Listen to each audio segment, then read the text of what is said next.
The wind howled through the empty countryside, brushing through the tall, brittle grass that stood like silent witnesses to the stillness of the evening. Emily tightened her coat as she stepped off the gravel path, her boots crunching softly beneath her. The last rays of the sun flickered through the thinning trees, casting long, melancholic shadows. She was on her way home from work when she heard it, a sound so faint, she almost dismissed it. A whimper, barely there, like the breeze itself had cried. She froze. Her heart pounded. She turned her head toward the sound, holding her breath, listening intently. There it was again, a weak, broken whimper, coming from the woods beyond the old wire fence. Something inside her shifted. It was instinct, or maybe something deeper. Without hesitation, she climbed over the fence and began pushing through the underbrush, following the haunting sound. It was the kind of moment that changes everything, even if you don't know it yet. Emily had always been drawn to animals. As a child, she'd bring home injured birds, stray cats, anything that needed help. But this felt different, more urgent, more desperate. The forest floor was damp and uneven. Branches clawed at her sleeves as she pushed deeper, her breath becoming visible in the growing chill. "Hello? Is someone there?" she called out, her voice trembling. Another whimper. Closer now. She knelt down, using her phone's flashlight to scan the area. The beam landed on a small figure, curled beneath a bush.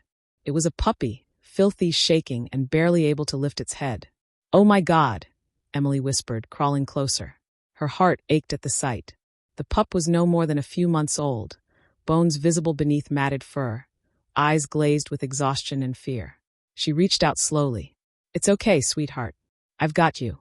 You're safe now." The puppy didn't resist. It whimpered softly as she scooped it into her arms, pressing it gently against her chest. It was terrifyingly light. Emily stood, holding the fragile creature close as tears filled her eyes. "We're going home," she whispered. "You're going to be okay." Back at her small farmhouse, Emily wrapped the puppy in a warm towel and laid him beside the fireplace. She called the nearest emergency vet, trying to control the quiver in her voice as she explained the situation. "He's severely dehydrated," the vet told her after examining him. "He wouldn't have survived another night." Emily sat beside the pup for hours that night, stroking his fur, whispering stories. She didn't know if he could hear her, but she needed him to feel her presence. "You're not alone anymore," she said softly. "Whatever happened out there, it ends now.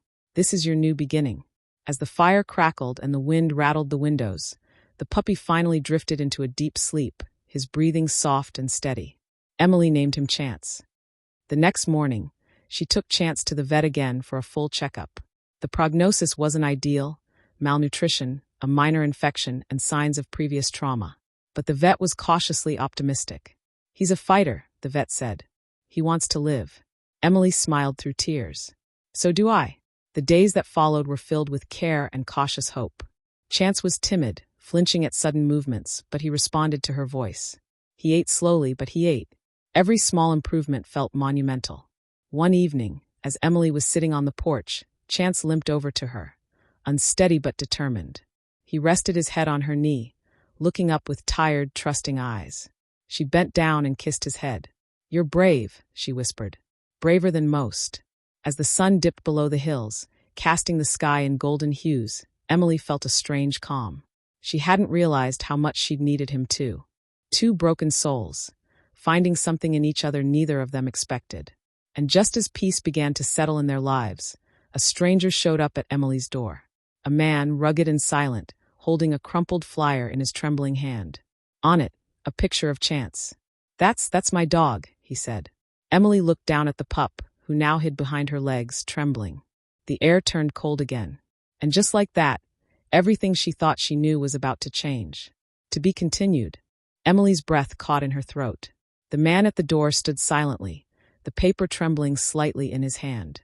His eyes were red-rimmed, tired, but not with sleep, with searching, with loss. She glanced again at the crumpled flyer. The photo showed a younger, healthier version of the dog now cowering behind her legs. His fur had once been smooth and golden. His eyes sparkled with the kind of joy that only love brings. Emily looked down at Chance. He was shaking, small whimpers escaping his throat. "His name's not Chance," the man said, voice cracking. "It's Max. I've been looking for him for almost 6 months. 6 months." A wave of conflict surged through her. This dog, this fragile, trusting soul, had become her companion, her comfort, her miracle. Could she just give him back? But she saw something else in the man's eyes too. Desperation, yes, but also guilt. A story left untold. She stepped aside cautiously. "Come in," she said quietly. The man hesitated, then nodded. He wiped his boots at the door and stepped inside, his gaze locked on the dog now pressed tightly against Emily's leg. "He's scared of you," she said. "I know," he whispered. "I don't blame him." He crouched down slowly, holding out his hand. "Hey, buddy. Max, it's me. It's Dad." Chance Max trembled harder. Emily knelt beside him. "Do you mind if I ask what happened?" The man nodded, swallowing hard. "My name's Ryan. Max, he was everything to me. We lived alone, out in a cabin. I work long shifts, sometimes 3 days straight. One night there was a storm. Power went out, and when I got home, the gate was open. He was gone." He paused, his eyes glazing. "I searched for weeks. Flyers, shelters everywhere. I couldn't sleep, couldn't eat. I blamed myself." Emily's heart softened. It was a story of pain and regret she hadn't expected. "I didn't deserve him," Ryan said. "Maybe I still don't." She looked at the man before her, broken in a way that felt familiar. "You never gave up," she said. "That counts for something." They both looked at the dog, still unsure. "I don't want to scare him," Ryan said, standing up. "I just wanted to know he was okay, that he was alive." "He's safe here," Emily said. "But maybe he's not ready to go yet." "I understand." She hesitated. "Would you like to come back tomorrow? Maybe give him time." He nodded. "Only if it's okay with you. And him." Over the next several days, Ryan visited every morning. He brought soft treats, toys, and a patient heart. He never forced contact, never pressured the dog to come. He simply sat nearby, letting Max adjust at his own pace. Emily watched quietly, her heart a confusing tangle of hope and sorrow. She had begun to love Max in her own way. But the connection between the dog and his past was undeniable. One afternoon, as the sun spilled golden light across the porch, Max slowly stood and took a single step toward Ryan. Ryan froze. Max took another step, then another, until his nose touched the man's knee. Tears spilled down Ryan's cheeks as he whispered, "Hey, buddy. I missed you so much." Max looked up at him, ears slightly back, then leaned into his chest. Emily turned away, silently wiping her tears. That evening, she sat by the fire, Max curled beside her like he always did. Ryan was gone, promising to return again in the morning. She stroked Max's fur, speaking gently. "You're remembering, aren't you? The love you had before. And it's okay." He sighed, nestling deeper into her lap. She knew what was coming, the choice she'd have to make. But before she could think further, her phone buzzed. It was Ryan. "Please come outside. It's urgent. ****. Emily's heart dropped. She rushed to the porch. Ryan stood next to his truck, the headlights off, the world around them eerily still. "I didn't want to scare you," he said, voice low.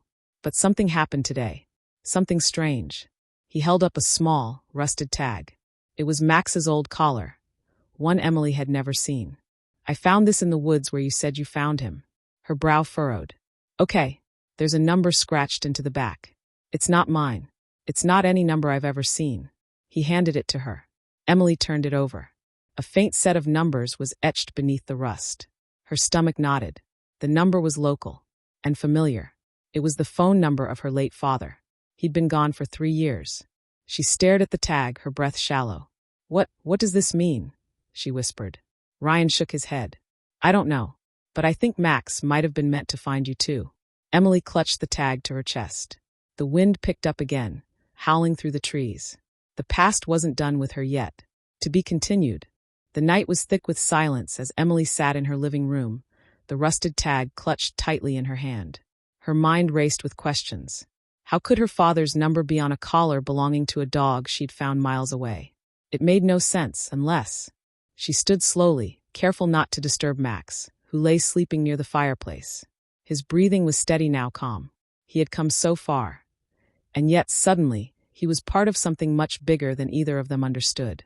Emily walked to the small chest her father had left her, tucked away in the corner of the room. It had been untouched since the funeral. She knelt and opened it gently, the hinges creaking. Inside were old letters, photographs, and a worn leather journal. She flipped through the pages, searching for some kind of clue. Halfway through, she stopped. A photo.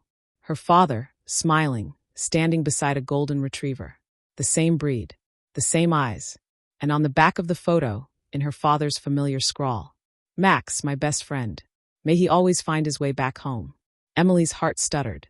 No, it couldn't be the same dog. That was over a decade ago. But then again, maybe this wasn't about logic. She turned to the last page of the journal. A small note was paper-clipped there. "If you ever feel lost, listen for the sound. It always leads to a miracle." Her eyes widened. Those words. The sound. The whimper in the woods. Her decision to follow it. Her father's number on the tag. Max finding her. It wasn't chance. It was something more. The next morning, Emily met Ryan on the porch. Max stood between them, tail wagging slowly, sensing the shift in both their energies. "I need to tell you something," she said, holding out the tag. Ryan examined it again. "You're sure this number belongs to your dad?" "I'm positive. But there's more." She told him everything. The journal, the photo, the message. Ryan listened without interrupting, his face unreadable. When she finished, he nodded slowly. I think he found both of us for a reason." They sat in silence for a moment, watching Max chase a falling leaf across the yard. "I've thought about this a lot," Ryan said finally. "You saved his life. You brought him back from the edge.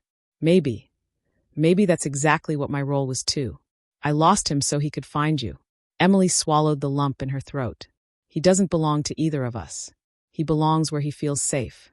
Max trotted up to them then, eyes bright, tail wagging. He sat between them, looking up as if sensing the weight of their words. Emily knelt beside him. "Max, what do you want, sweetheart?" The dog looked from her to Ryan, then back again. He let out a soft bark and placed one paw on Emily's knee and the other on Ryan's. They both laughed through tears. "I guess he chose both," Ryan said. In the weeks that followed, a new rhythm took shape. Ryan moved into the neighboring farmhouse, just 2 miles down the road. He and Emily began to share Max's care, and more. Walks turned into dinners. Late-night vet runs turned into early morning coffee. The bond between them grew slowly, gently, rooted in shared love and quiet healing. Max thrived. He ran through fields with the joy of someone who'd known pain and survived it. He barked at squirrels, learned new tricks, and fell asleep in the middle of movie nights with his head in someone's lap. He was whole, and so were they. One crisp evening, Emily stood on the porch, watching Max play in the yard. Ryan joined her, handing her a mug of tea. "He brought us together," she said softly. "He did," Ryan agreed. Maybe that was the miracle all along. They stood in silence, letting the moment settle. Max bounded up the steps and sat between them, looking out over the golden horizon. Emily smiled and wrapped her arm around Ryan. Together, they watched the sunset, not as strangers brought together by coincidence, but as a family formed by fate, by love, and by a sound in the forest that changed everything. And somewhere, beyond the fading light, Emily felt her father's presence. Peaceful, proud. The miracle was complete. The end.